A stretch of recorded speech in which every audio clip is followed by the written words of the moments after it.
Tänases videos räägin võlasuhete aegumisest ja olgu selleks aluseks näiteks mis tahes lepinguline suhe, mis tuleneb näiteks laenulepingust, rendilepingust, üürilepingust, müügilepingust või mingisugusest muud liiki lepingust, milles üks osapool peab kellegile tasuma raha.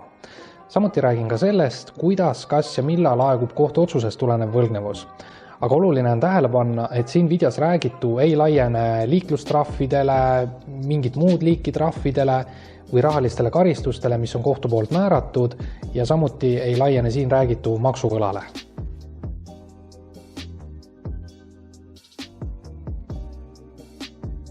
Aegumine tähendab lühidalt öeldes siis seda, et kui see on täitunud, siis võlgnik võib õigustatult jätta oma kohustuse täitmata ja seda kohustuse täitmist enam maksma panna seaduslike vahenditega võimalik ei ole.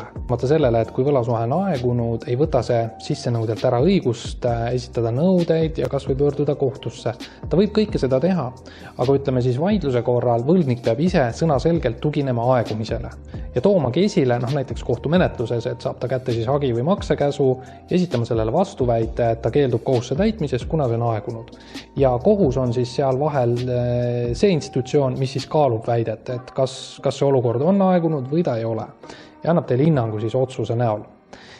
Et vaatamata sellele, et kui see võlasuhe siis on aegunud ja seda sisse nõuda nagu enam ei saa, siis iseenesest see ei võta ära võla sissenõudjalt õigust ja võimalusi avaldada seonduv võlainfo näiteks maksehäirete registris või kusagil mujal mingit muud moodi.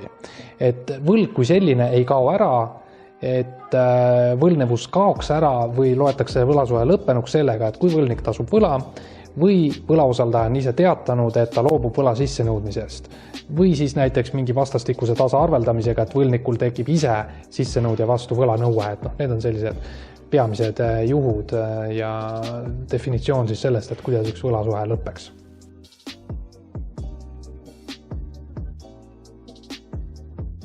Seaduse kohaselt aegub rahaline nõudeõigus 3 aastaga ja see tõde kehtib peaaegu igat liiki lepingutele.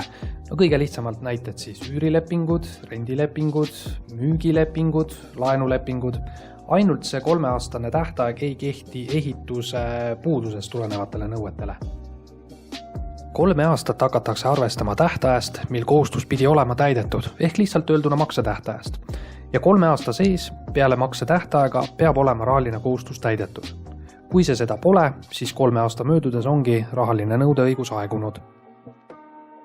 A leppis kokku B-ga, et ta tasub ära võla B-le hiljemalt 22. mai 2016 aasta. Ja see tähendab, et selle näite põhjal võlanõue oleks aegunud 22. mail 2019 aasta. Nõudeõiguse maksmapanekuks pidanuks A pöörduma kohtusse hiljemalt 21. mail kell 23.59, et aegumine peatuks. Aegumise peatabki see, kui võla sissenõudja pöördub nõudega kohtusse enne 3 aasta täitumist. Kui rahaline kohustus tuleneb arvest, toimub siin samuti aegumine 3 aastaga, kuid seda hakatakse lugema peale selle aasta lõppemist, mil arve esitati. Siin näites on arve tasumise tähtaeg 22. mai 2016 aasta ja -3 aastat hakatakse lugema 2016. aasta lõppemisest ehk 1. jaanuarist 2017. Seega aegumine täituks siin puhul 1. jaanuaril 2020 ja viimane tähtaeg kohtusse pöörduda, et aegumine peatada, oleks niisiis 31. detsember 2019.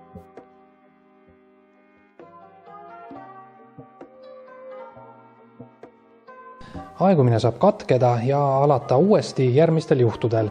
Seda siis näiteks praktikas juhul, kui 3-aastase perioodi sees võlgnik teeb ühe osamakse või võlgnikuga lepite kokku uue maksetähtaja või 3. juhul võlgnik annab teile võlatunnistuse, aga siin tuleb aru saada, et võlatunnistus peab olema kirjalik või vähemalt kirjalikus taasesitatavas vormis, et näitena siis võlgniku digitaalse allkirjaga.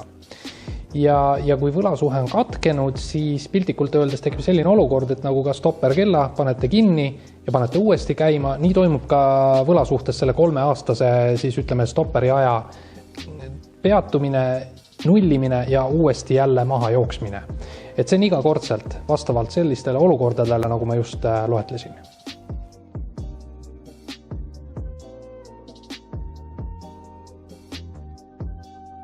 Kohtuotsus või notariaalsest võlatasumise kokkuleppest tulenev rahaline kohustus aegub 10 aastaga, ütleb meile seadus.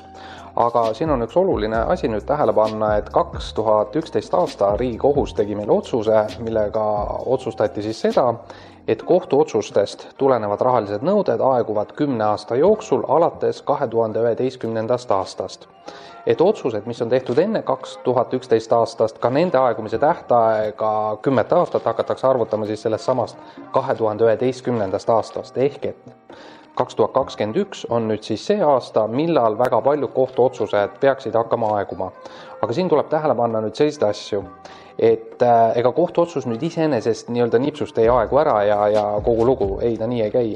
Siin tuleb ikkagi võlnikul endal pöörduda kohtu poole, esitada vastav avaldus aegumise kohaldamiseks, aga kohus annab ka selles asjas sõnaõiguse sissenõudjale. Ja mis täpsemalt saama hakkab, ei kujuta keegi veel väga täpselt ette, ütlen nii.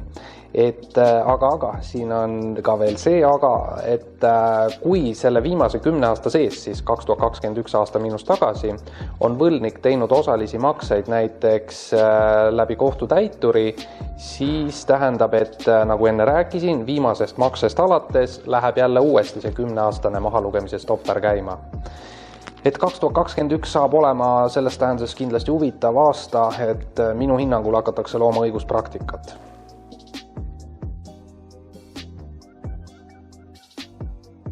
Et aegumine on tõepoolest nüüd selline asi, nagu millega võib võlnik pääseda, aga teistpidi ka aegumist tuletan mina meelde võlausaldajatele, et vaadake üle kõik täpsemalt omad lepingud, kuidas on sõlmitud, kas ohustab aegumine seal või mitte. Nagu videos selgitasin, aegumise välistab või siis peatab, ütleme, kohtusse pöördumine võlaküsimusega. See ka veel, mis jäi mul ennist ütlemata, on see, et võlnikud, kelle suhtes on, ütleme, välja kuulutatud siis pankrot või seda hakatakse tegema, neid see aegumine enam ei päästa.